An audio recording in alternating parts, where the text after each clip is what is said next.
Il y a quelques semaines, je sortais de mon entraînement de touch rugby et je suis tombé sur une tortue au niveau du portage. J'étais très surpris à la sortie du parc sportif de voir une tortue dans l'herbe.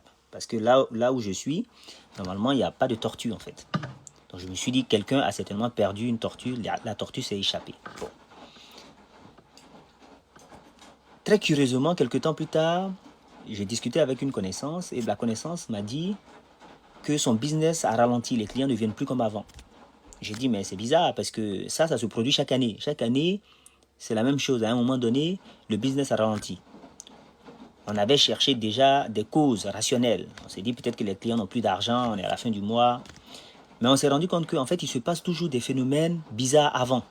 Par exemple, on retrouve des matières fécales non loin du lieu du travail. Ou alors, une fois, ce sont des chiens qui se sont rassemblés.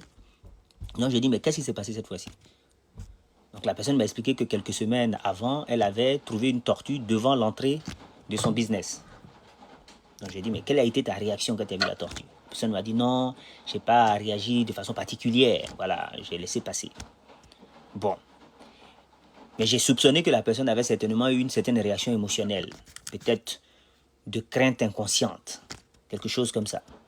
Après notre discussion, évidemment, les clients sont revenus parce qu'il y a certainement eu un changement de mentalité.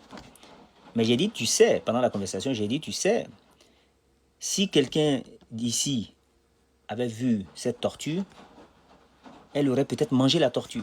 Voilà. Parce que quelqu'un qui ne croit pas en ces genres de fétiches, de gris-gris et autres, il va avoir une réaction différente. Il va prendre la tortue, il va la manger. Et là, elle m'a dit, oui, le voisin a pris la tortue et a mangé la tortue. Je dis, voilà.